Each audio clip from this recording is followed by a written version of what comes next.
Good morning student. Today we will start BCom part second ABST paper second. अपना जो topic है वो standard posting technique का है, जिसमें हम न्यूमेरिक क्वेश्चन स्टार्ट करेंगे। Question number 13। लास्ट जो अपनी क्लास थी उसमें हमने क्वेश्चन नंबर 10 किया था, वेरी मोस्ट था। उसी तरीके का क्वेश्चन नंबर 13 है। क्वेश्चन नंबर 11 और 12 की जहाँ तक बात है तो वो सिंपल है, इल्ड के नहीं है, इसलिए आपका वो होमवर्क है, आप कंप्लीट करना। प्रॉब्लम हो तो आप पूछ सकते हो, बट यदि आपने क्वेश्चन नंबर 1 to 10 की हैं तो 11 और 12 में कोई प्रॉब्लम नहीं रहेगी, क्योंकि क्वेश्चन नंबर 10 और क्वेश्चन नंबर 13 है ये वेरी मोस्ट है और टिपिकल है। और इससे पहले जो हमने किए हैं वो नॉर्मल क्वेश्चन थे, इसलिए 11 और 12 में किसी प्रकार की आई थिंक आपकी कोई प्रॉब्लम नहीं रहेगी। अब हम क्वेश्चन नंबर 13 है वो स्टार्ट करते हैं। यस, आप देख पा रहे हैं स्टैंडर्ड और एक्चुअल का जो पोर्शन अपन क्वेश्चन को देखकर नोट करते हैं वो आप देखिए। ये क्वेश्चन ए और बी प्रोडक्ट है अपने पास, ए और बी। ए की अपने पास 4 टन रेट 22.5, बी की है 6 टन रेट 30 और इसकी कैलकुलेशन करके ये इसका टोटल है और यील्ड है इसका 9। यील्ड कितना है 9। इसी प्रकार से एक्चुअल में देखिए 4.5 टन रेट दी हुई है, 5.5 टन रेट दी हुई है और उसको मल्टीप्लाई करके ये अमाउंट है, ये इसका यील्ड है 9.1। इस प्रकार से अपने को क्वेश्चन दिया हुआ है। आपको मैंने बताया था कि जब यील्ड क्वेश्चन में गिवन है तो आपको कैलकुलेशन थोड़ी चेंज करनी ही होगी। नॉर्मल क्वेश्चन जो अपन करते हैं उसमें कोई कैलकुलेशन चेंज नहीं करते, डायरेक्ट वैल्यू पुट करते हैं। इसमें डायरेक्ट वैल्यू पुट नहीं की जाएगी।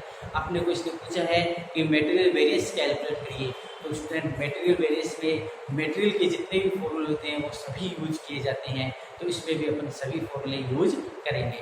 यस, अब स्टार्ट करते हैं। फर्स्ट जो अपना फॉर्मूला है वो मटेरियल कॉस्ट वेरिएंस का है, total standard cost minus total actual cost. ये फर्स्ट फॉर्मूला है। ये फॉर्मूला अपने को नॉलेज देता है कि कॉस्ट में कितना वेरिएंस है, क्योंकि स्टैंडर्ड और एक्चुअल में हम क्या करते हैं वेरिएंस तो चेक करते हैं। तो ये फर्स्ट फॉर्मूला है, ये कॉस्ट का है, लागत का है। कि हमने बताया कि भाई नेक्स्ट ईयर जो हमारा प्रोडक्शन रहेगा उस प्रोडक्शन में कितना एक्सपेंसेज होगा, वो एक्सपेंसेज ही तो अपन देखते हैं। तो इस एक्सपेंसेज में कितना अंतर है तो ये फॉर्मूला बताएगा कि कॉस्ट में कितना अंतर रहा है। क्लियर? तो हम वैल्यू पुट करते हैं। अब देखो नॉर्मल क्वेश्चन होता है तो ये कॉस्ट स्टैंडर्ड की है वो एक्चुअल की है, डायरेक्ट पुट करते हैं। बट इस ये यील्ड का है इसलिए डायरेक्ट नहीं होगा। ये स्टैंडर्ड की कॉस्ट है डिवाइड बाई स्टैंडर्ड का 9 into actual 9.1 equal total actual cost minus total actual cost है। इसमें कोई चेंजेस आपको नहीं करना है। इस प्रकार से करके इसको कैलकुलेट आप कर देना। यस, नोट करिए, उसको कैलकुलेट करिए। देखिए आपने वैल्यू पुट यदि सही की है तो आंसर आएगा। आंसर सही है या गलत है ये भी आप वेरिफिकेशन कर सकते हो। मेन ये है कि आप स्टैंडर्ड और एक्चुअल पोर्शन को सेट सही करो और उसके साथ ही वैल्यू जो पुट कर रहे हो वो आपको यदि आती है तो आंसर मैं ये कहता हूँ कि 100% सही होगा। यदि वैल्यू आपने गलत पुट की है तो फिर आंसर सही कैसे हो सकता है। इसलिए अपने को वैल्यू पुट करनी आनी चाहिए। इसके बाद अब इसका आंसर आप चेक कर लीजिए कितना आएगा। नेक्स्ट है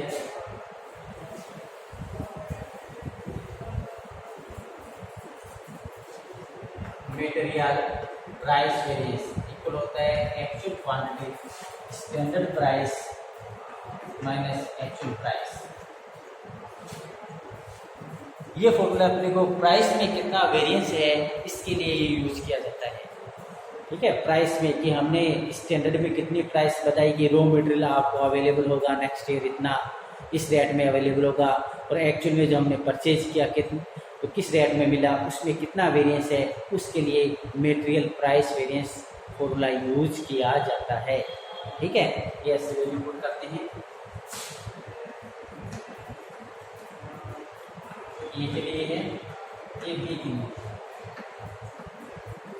standard price this one, actual price this one. अब स्टूडेंट भी आप कैलकुलेशन करना और इसके आंसर कैलकुलेट करिए। यस, नोट करिए। प्राइस में जब वैल्यू पुट करते हैं प्राइस वाले फॉर्म में, तो वो यील्ड का क्वेश्चन है या नॉर्मल है, दोनों में एक तरीके से ही की जाती है, कोई चेंजेस नहीं है, क्योंकि प्राइस में कोई चेंज नहीं होता है। आप 100 kg परचेज करते हो या आप 1 kg परचेज करते हो, रेट एक ही लगती है, इसलिए रेट में कोई अंतर नहीं रहता। ठीक है,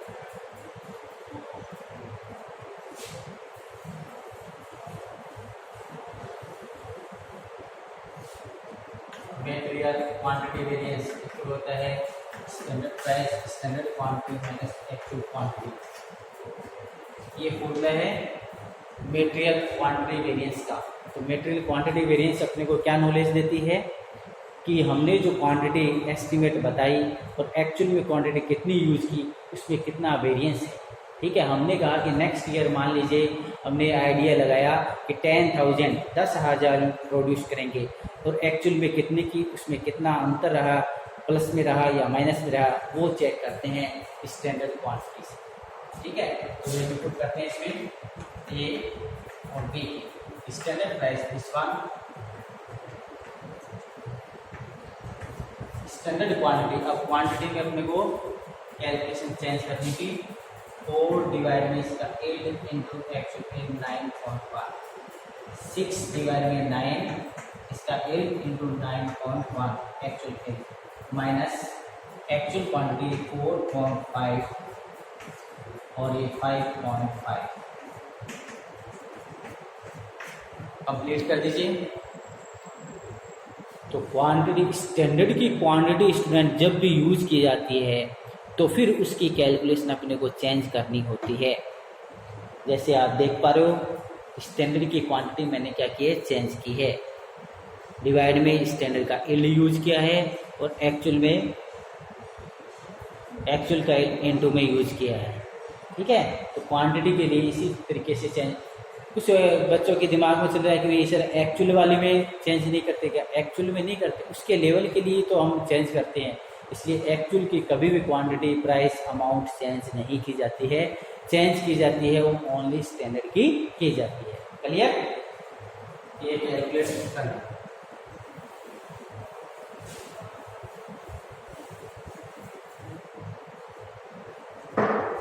नेक्स्ट है मटेरियल मिक्स वेरिएंस, इक्वल होता है standard price RSQ minus AQ। ये फॉर्मूला है,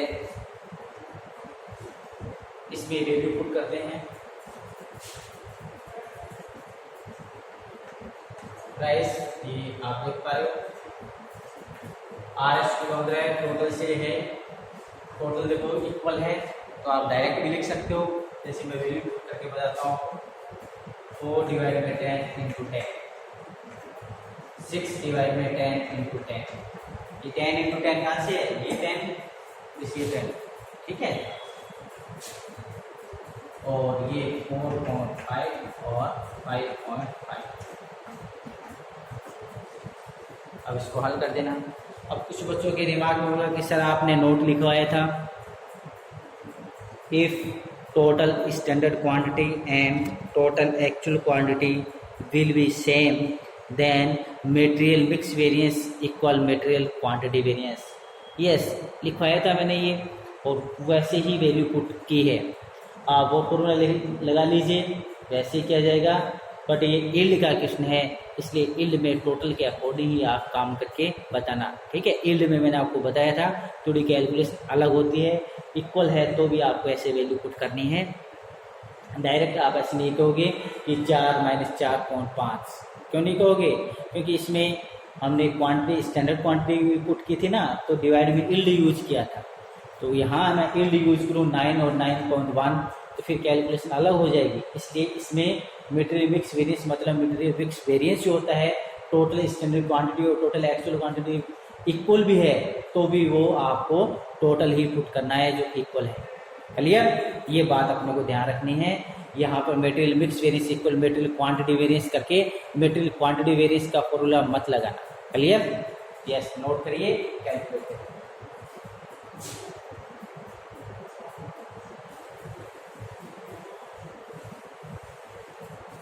नेक्स्ट अपना है वो है मटेरियल सब यूसेज वेरिएंस। मटेरियल सब यूसेज वेरिएंस इक्वल होता है standard price standard quantity minus RSQ reverse standard quantity. Standard price है वो ये है,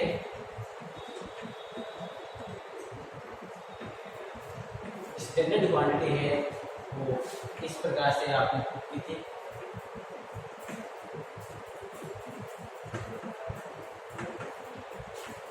और ये आपने पुट की थी अभी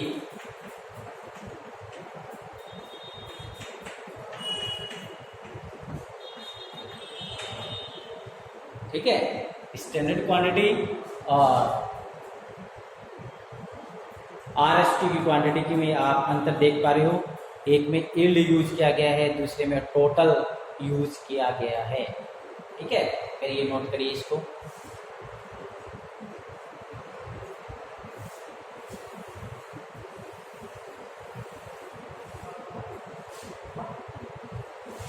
अब अपना लास्ट फॉर्मूला है मटेरियल यील्ड वेरिएंस का। तो मटेरियल यील्ड वेरिएंस इक्वल होता है अपना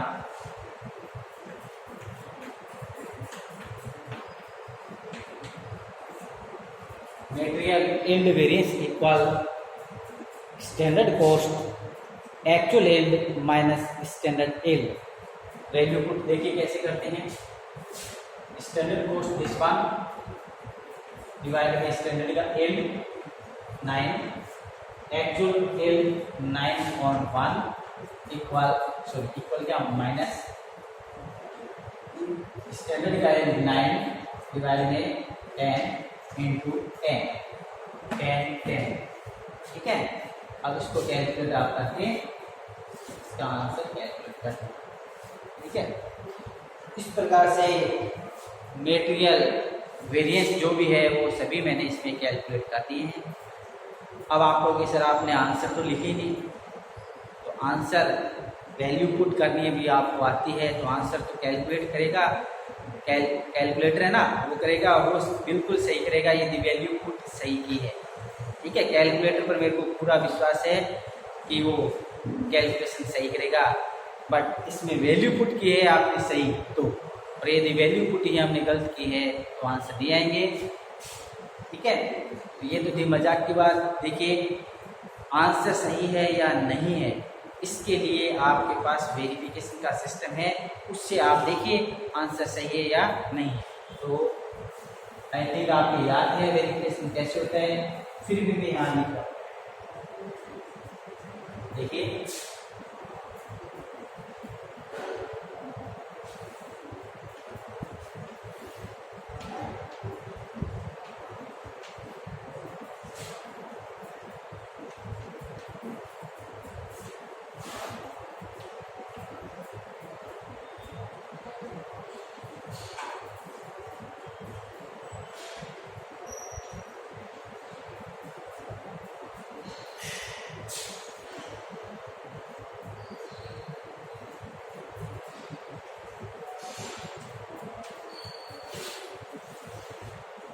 ये ही फॉर्मूले हमने यूज किए थे, वो सभी फॉर्मूले मैंने लिख दिए हैं।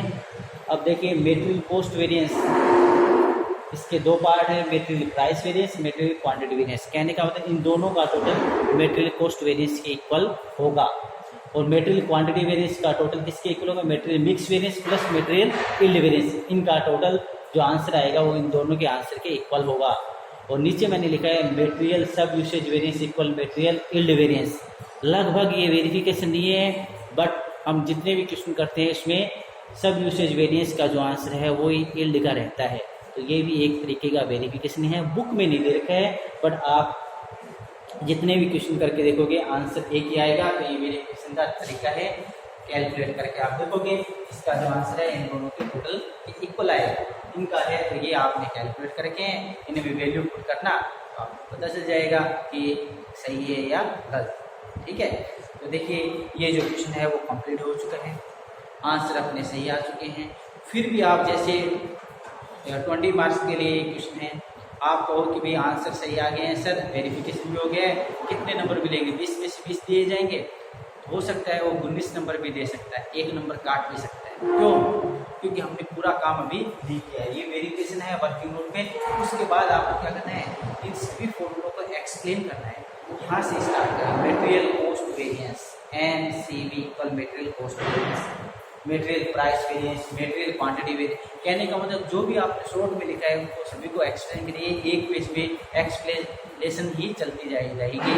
जो भी मैं कॉपियाँ चेक करता हूँ उसमें क्या होता है, इस प्रकार की आते हैं, वर्किंग नोट बनाते हैं बच्चे, इसलिए हमें पूरे नंबर उनको देने होते हैं। इसलिए स्टूडेंट आप भी वर्किंग नोट कंप्लीट करना, जब जाके आपको कंप्लीट, जैसे 20 मार्क्स के लिए तो पूरा जो आपको यदि लेने हैं 20 में से 20 नंबर, तो आप पूरा काम करना। ठीक है, तो नेक्स्ट क्लास में नेक्स्ट प्रॉब्लम के साथ चलते हैं। थैंक्स।